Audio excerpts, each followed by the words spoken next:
right? It's like, to me, religion is something that you follow to put you to a level of spirituality.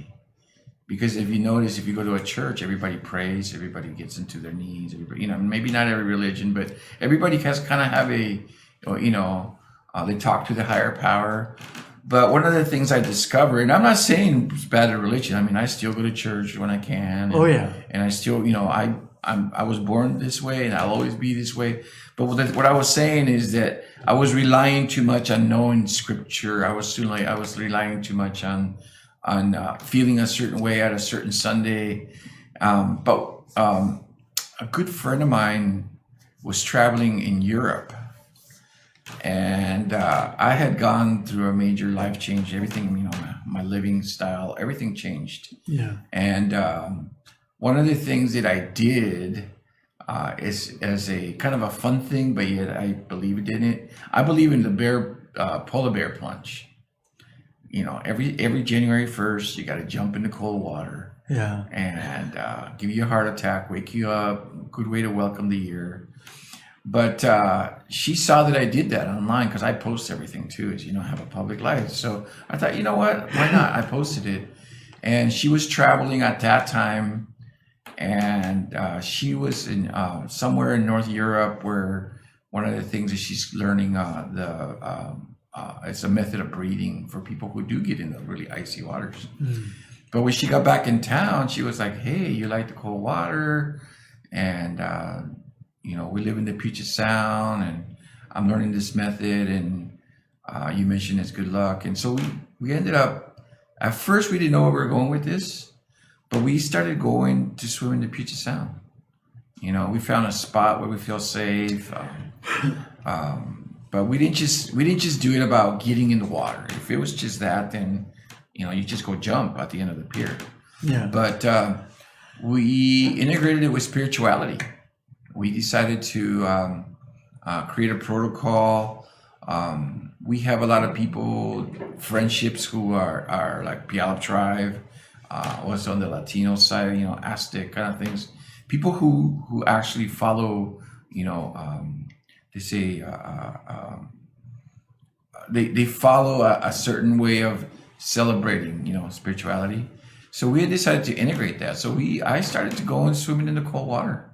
Just seems like every few weeks we would go in there a couple of weeks. And another thing is when you go out in the woods, when you're in the middle of nature and you actually become spiritual in nature.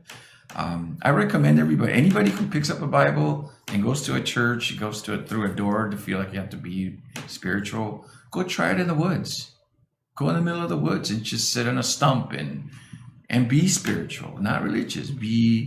Try to connect with your higher power. And to me, that made a big difference because at the time, like I said, my life had rattled apart and I was trying to figure out what to do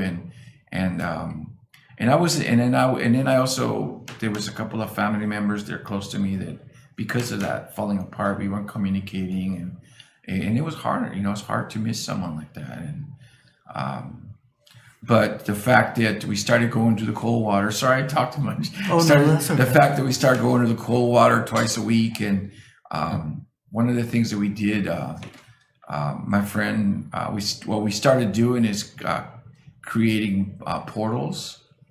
In other words, people think of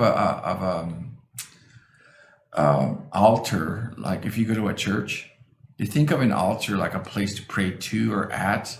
But what we did is I happen to have a garden. I also do community garden, and I grew lots of like sunflowers and flowers, and instead of those flowers just to kind of go to waste, we would take them by the water, and we create.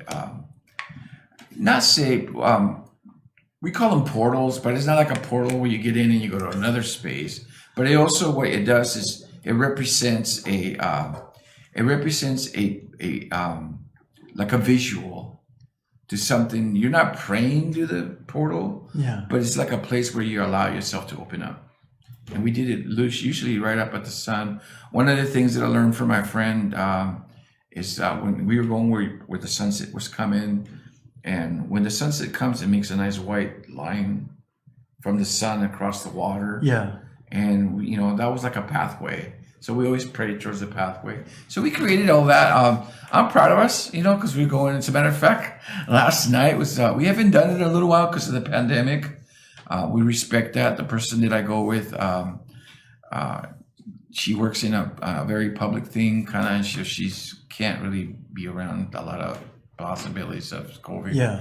So, and then myself, working with foods is kind of, but last night we started to look into starting again for this year. So I'm excited.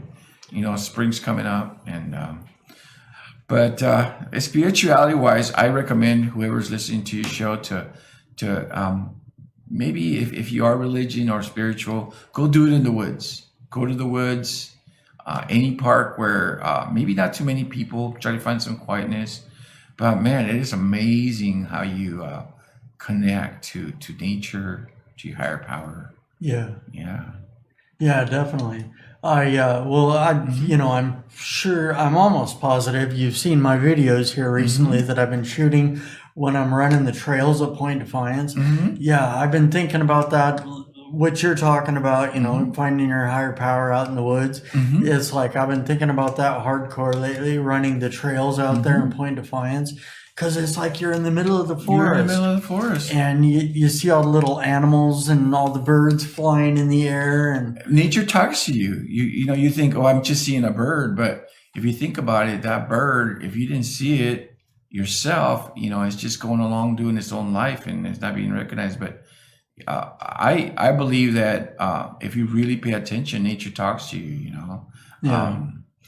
I'm not saying you necessarily have to be someone that has to be very spiritual, because I'm not sitting here to claim that I'm very spiritual, but I'm also saying that experiencing it in that way, it helps you focus. If you ever have any major problems in life too, I know I go to therapy, but also go spend time in the woods. It's amazing how being away from things and being surrounded by like trees and flowers and water, it's mainly it's therapeutic for the soul, Yeah. 'Cause that's the way nature talks to you, Yeah, definitely. It just sometimes I find, if I go hiking or if I'm out there running, even if I'm in the middle of a real fast run, I stop at a point there in the woods and step off the trail into a nice open area, set up my phone,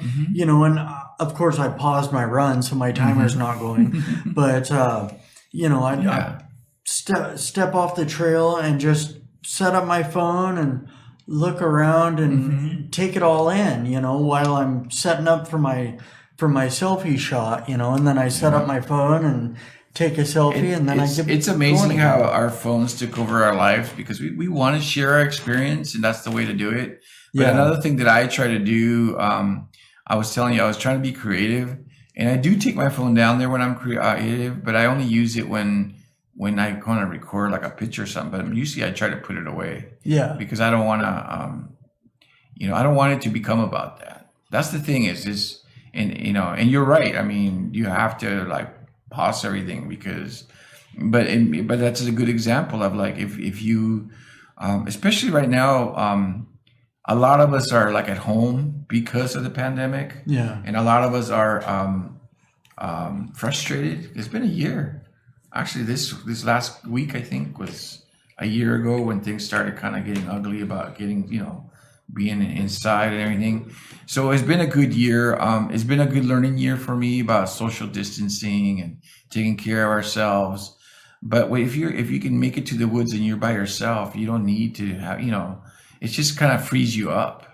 So yes, you can sit at home and take care of yourself, but I recommend find a spot where you can, just be yourself, and allow yourself to breathe, fresh air and look for the animals and focus on not necessarily chanting or anything, but focus on your thoughts when you're out there, because consciously you have to get yourself spiritually, in my mind. Spirituality comes from inspiration. So a prayer, right? Or maybe a good run, or maybe a visual thing affects you. But what's the bottom line? That that vision, that laugh, that thing, it gets into your soul, it gets into your heart, and that's what lifts you. You were talking about lifting you up. That's why we always, when we talk about spirits, we talk about lifting, because we're very knocked down with life. You know, we're very under pressure, under time, underappreciated. We're working hard as human beings in our lives. But that's one of the reasons why I love spirituality, because I feel like I'm being lifted, like I'm being release of stress, and those things are good for you too. Anyways, I talk too much, so. Oh no, no, you don't. You don't talk too much. As a matter of fact, that's why I have you on the show, so I'm not having to talk the whole time. Thank you. Okay, and another question I was going to ask is your show, the 1 Hour Show. I've caught little bits and pieces of it, and I've said, "Hey, Juan," or "Hey, Jose, how you doing?" But at any rate, I don't understand Spanish. So, and that's okay. Yeah, I was just wondering, what's your show about? Well, first of all, let's understand the show. Then we can talk about what the show is. When this idea for this show came up, actually, it came out a few years before my life fell apart, and I had an idea of doing a show, and I was asked to do it in a visual form, television style. But then, of course, my life fell apart, so I had to put it to the side. But thank God, and I think it was meant to be. But one of the things that I noticed is that we do have a large Hispanic community. And we do have a large people who are involved in town. And I was kind of wanted to put it together. And at first I didn't know how, but I noticed that in our station, even though, like I say, you do your show in English, and there's a lot of English shows in it, it's supposed to be mainly in Spanish. Yeah. So this station to me is it's a beautiful project that our friend Christian started, manage it. And I was very proud that he asked me to be in it. But I was just kind of thinking, instead of just kind of limited to one type of audience, Hispanic, Latino only, or, English. I thought, why not merge? A lot of people kind of, even though they don't speak Spanish, they don't know enough. Or since I speak both languages, I can translate. So I decided to come up with the idea of Spanglish Community Radio. And Spanglish Community Radio, that's the point. It's like saying, the way I see it is like my show hopefully is seen by someone who may not know English, or someone like you who may not know Spanish. And the subjects are either or. And I happen to be lucky. I'm not bragging, but I know a lot of people in town. So I felt like I could show Tacoma in that aspect. Like I could say Tacoma is a beautiful city in itself. But, there's a lot of people who may not speak our language, who may just gotten here, or people who there's a lot of people who've been here many years, but they don't learn the language because they're used to their native language. And even though there's a lot of Hispanic things out there in the community, I think we need a show that is not biased on the language, is biased on what it teaches. So I wanted to teach Tacoma to both people.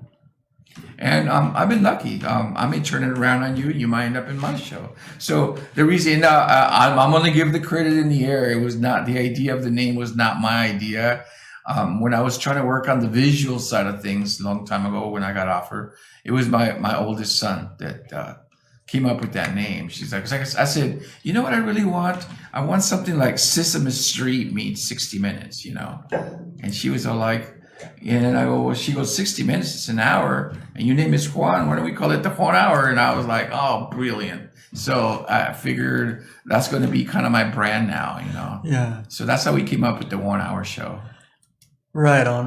I know. I love that. I love that name. It's so fitting because it's a 1 hour show. It's a 1 hour show, and I'm in it. And hopefully we could put this community on a pedestal where people can feel like, hey, I know that guy, because I get around town quite a bit, and hopefully the people that I feature are someone who's like interesting and or making a difference, or so when people see him on the street, or they see him, or they go to the place where I'm promoting, they say, "Hey, I saw you at the 1 Hour Show." Right on, So- right on. Yeah, wow. That thought just went right out the window. Okay, it's early. I mean, yeah. this hour change. I don't know. I lately I've been getting a lot of I don't know what it is, but I've been waking up like at 3 in the morning.